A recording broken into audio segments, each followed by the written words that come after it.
ರಣ ಬಿಸಿಲಿನ ಹೊಡೆತಕ್ಕೆ ರಾಯಚೂರು ಜನರು ಕೂಡ ಹೈರಾಣಾಗ್ಬಿಟ್ಟಿದ್ದಾರೆ. ಏಷ್ಯಾದ ಅತಿದೊಡ್ಡ ಭತ್ತದ ಮಾರುಕಟ್ಟೆಯಲ್ಲಿ ಕುಡಿಯಲು ನೀರಿಲ್ಲ.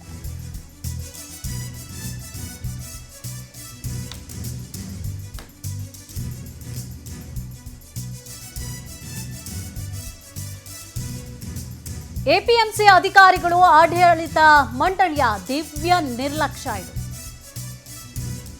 ರೈತರು, ಹಮಾಲರು, ಸಾರ್ವಜನಿಕರ ಪರಿಸ್ಥಿತಿಯನ್ನ ಕೇಳೋರೇ ಇಲ್ಲ ಅನ್ನುವಂತಹ ಸ್ಥಿತಿ ನಿರ್ಮಾಣ ಆಗ್ಬಿಟ್ಟಿದೆ. ಕಲ್ಯಾಣ ಕರ್ನಾಟಕ, ತೆಲಂಗಾಣ, ಆಂಧ್ರದಿಂದ ಬರುವಂತಹ ರೈತರು ವಿಶ್ರಾಂತಿ ಇಲ್ಲದೆ ದುಡಿತಾ ಇದ್ದಾರೆ.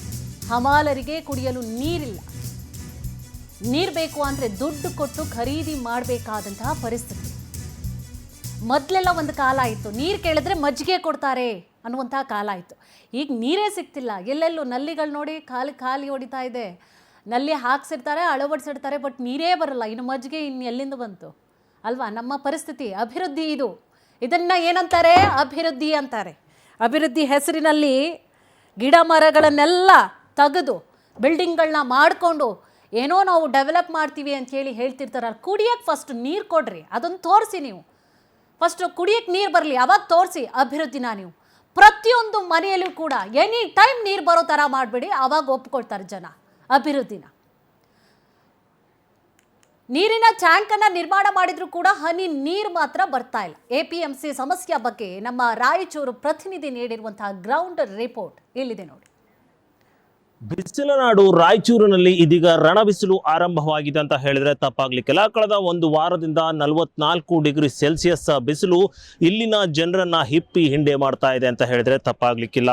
ರಾಯಚೂರು ನಗರದಲ್ಲಿ ಸಾಕಷ್ಟು ಬಿಸಿಲಿನ ಸಮಸ್ಯೆಗಳು ಕೂಡ ಎದುರಾಗಿರ್ತಕ್ಕಂಥದ್ದು. ಮುಖ್ಯವಾಗಿ ಕುಡಿಯುವ ನೀರಿನ ಸಮಸ್ಯೆ ಎಷ್ಟರ ಮಟ್ಟಿಗೆ ಕಾಡ್ತಾ ಇದೆ ಅಂತಂದ್ರೆ ಕೆಲವು ಪ್ರದೇಶಗಳಲ್ಲಿ ಸರಿಯಾದ ನೀರಿನ ವ್ಯವಸ್ಥೆ ಕೂಡ ಮಾಡ್ಲಿಕ್ಕೆ ಆಗ್ತಾ ಇಲ್ಲ. ಆ ಒಂದು ನಿಟ್ಟಿನಲ್ಲಿ ರಾಯಚೂರು ನಗರದ ಎಪಿಎಂಸಿಯಲ್ಲಿ ನಾನಿರ್ತಕ್ಕಂಥದ್ದು. ನೀವು ನೋಡ್ಬೋದು, ಇಲ್ಲಿ ಇದೇನು ಏಷ್ಯಾದಲ್ಲಿ ಅತಿ ದೊಡ್ಡ ಮಾರುಕಟ್ಟೆ ಅಂತ ಹೇಳಿದ್ರೆ ತಪ್ಪಾಗ್ಲಿಕ್ಕಿಲ್ಲ. ಈ ನಿಟ್ಟಿನಲ್ಲಿ ಈ ಒಂದು ಎಪಿಎಂಸಿಯಲ್ಲಿ ಪ್ರತಿನಿತ್ಯ 1000ಕ್ಕೂ ಹೆಚ್ಚು ಜನ ರೈತರು, 1000ಕ್ಕೂ ಹೆಚ್ಚು ಜನ ಹಮಾಲಿಗಳು, 1000ಕ್ಕೂ ಹೆಚ್ಚು ಜನ ವರ್ತಕರು ಇಲ್ಲಿ ಕೆಲಸ ಮಾಡ್ತಕ್ಕಂಥದ್ದು.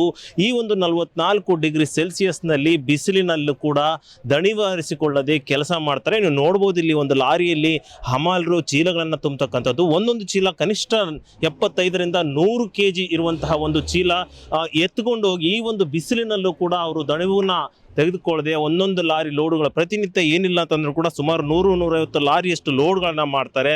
ಬಿಸಿಲಿನಲ್ಲಿ ಸಾಕಷ್ಟು ಇದ್ರೂ ಕೂಡ ಈ ಒಂದು ಎಪಿಎಂಸಿಯಲ್ಲಿ ಕುಡಿಯುವ ನೀರನ್ನ ಎಷ್ಟು ಕೆಟ್ಟ ಪರಿಸ್ಥಿತಿ ಇದೆ ಅಂತಂದ್ರೆ ಒಂದು ಹನಿ ಕೂಡ ಕುಡಿಯೋದಕ್ಕೆ ನೀರು ಸಿಗುವುದಿಲ್ಲ. ದುಡಿಯುವಂತಹ ಕಾರ್ಮಿಕರು ಇಲ್ಲಿ ನೀರನ್ನ ಕೊಣಕೊಂಡು ಕುಡಿಬೇಕಂತ ಪರಿಸ್ಥಿತಿ. ಈಗಾಗಲೇ ಇಲ್ಲೊಂದು ಟ್ಯಾಂಕ್ ಕೂಡ ಇದೆ, ಆದರೆ ಟ್ಯಾಂಕ್ ಕೇವಲ ನೋಡೋದಕ್ಕೆ ಮಾತ್ರ ಇದೆ ಅಂತ ಹೇಳಿದ್ರೆ ತಪ್ಪಾಗ್ಲಿಕ್ಕಿಲ್ಲ. ನಾನು ನಿಮ್ಗೆ ತೋರಿಸ್ತಾ ಹೋಗ್ತೀನಿ. ಇಲ್ಲಿ ನೋಡ್ಬೋದು, ಈ ಒಂದು ಟ್ಯಾಂಕ್ನ ನಿರ್ಮಾಣ ಏನೋ ಮಾಡಲಾಗಿದೆ, ದುಡ್ಡು ತಗೊಂಡಿದ್ದಾರೆ, ನಿರ್ಮಾಣ ಕೂಡ ಮಾಡಲಾಗಿದೆ. ಇಲ್ಲಿ ನೋಡ್ಬೋದು, ಒಂದು ಹನಿ ನೀರು ಕೂಡ ಬರುವುದಿಲ್ಲ. ಅಂದ್ರೆ ಇಲ್ಲಿ ಬರುವಂತ ಜನ ಬಡವರು, ರೈತರು, ಹಮಾಲಿಗಳು ಅಂದ್ರೆ ದುಡ್ಡು ಕೊಟ್ಟು ನೀರನ್ನ ಖರೀದಿ ಮಾಡಿ ಕುಡಿಯುವಂತ ಪರಿಸ್ಥಿತಿ ನಿರ್ಮಾಣವಾಗಿರ್ತಕ್ಕಂಥದ್ದು. ಯಾವುದೇ ರೀತಿಯಾದಂತಹ ಒಂದು ಕುಡಿಯುವ ನೀರಿನ ವ್ಯವಸ್ಥೆಯನ್ನ ಇಲ್ಲಿ ಎಪಿಎಂಸಿ ಮಾಡ್ತಾ ಇಲ್ಲ ಅನ್ನೋದು ಕೂಡ ಸಾಕಷ್ಟು ಸಮಸ್ಯೆ ಇದೆ.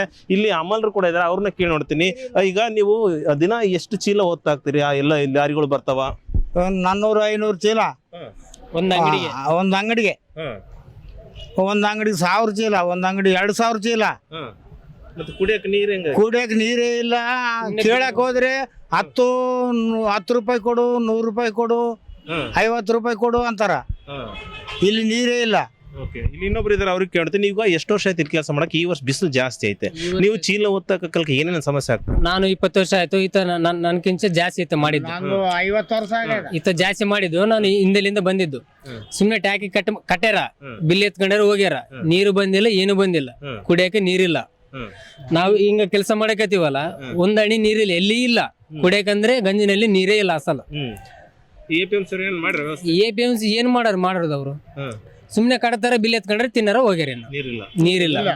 ಮತ್ತೆ ಕುಡಿಯೋ ನೀರಿಗೆ ಹೆಂಗ್ ಮಾಡ್ತೀರಿ? ನಿಮ್ಗೆ ನೀರಡಿಕೆ ಬಿಸಿಲು ಜಾಸ್ತಿ, ನೀರಡಿಕೆ ಮತ್ತೆ ಏನ್ ಮಾಡಿ? ಇಷ್ಟು ಕೋಳಿ ಅವಲ್ಲ, ಮತ್ತೆ ನೀರಡಿಕೆ ಮತ್ತೆ ಇವ್ ಮಾರ್ಕೊಂಡು ಮಾಡ್ಬೇಕಲ್ಲ. ಯಾರನ್ನ ಕೇಳ್ತಿದ್ವಿ? ಇದು ಇಲ್ಲಿ ಜನ ಹೇಳ್ತಿರ್ತಕ್ಕಂಥದ್ದು ಏನು ಅಂದ್ರೆ, ನಾವು ಕೆಲಸನೂ ಮಾಡ್ಬೇಕು, ದುಡ್ಡು ಕಳ್ಕೋಬೇಕು. ಎಪಿಎಂಸಿಯಲ್ಲಿ ಇಷ್ಟೆಲ್ಲ ಕೆಲಸ ಮಾಡ್ತೀವಿ, ಪ್ರತಿನಿತ್ಯ 400ರಿಂದ 2000 ಚೀಲ ಹೊತ್ತಾಗ್ತೀವಿ, ಒಂದು ಹನಿ ನೀರಿನ ವ್ಯವಸ್ಥೆ ಕೂಡ ಇಲ್ಲಿ ಎಪಿಎಂಸಿ ಮಾಡ್ತಾ ಇಲ್ಲ. ಟ್ಯಾಂಕ್ಗಳನ್ನು ಕಟ್ತಾರೆ, ಬಿಲ್ ಎತ್ಕೋತಾರೆ, ಹೋಗ್ತಾರೆ, ಅದ್ರಲ್ಲಿ ನೀರು ಕೂಡ ಬರ್ತಾ ಇಲ್ಲ ಅಂತ ಅಳನ ಇಲ್ಲಿ ಇವ್ರು ತೋಡ್ಕೊಳ್ತಾ ಇರೋದು. ಇನ್ನಾದ್ರೂ ಎಪಿಎಂಸಿ ಸಿ ಅವರು ಇಲ್ಲಿ ಕುಡಿಯೋ ನೀರಿನ ವ್ಯವಸ್ಥೆಯನ್ನ ಮಾಡಲಿ ಅನ್ನೋದು ಪವರ್ ಟಿವಿ ಒಂದು ಆಗ್ರಹವಾಗಿದೆ. ವಿಡಿಯೋ ಜರ್ನಲಿಸ್ಟ್ ಅಬ್ದುಲ್ ಖಾದರ್ ಜೊತೆ ನೀಲ್ಕಂಠ ಸ್ವಾಮಿ, ದಿನ್ನಿ, ಪವರ್ ಟಿವಿ, ರಾಯಚೂರು.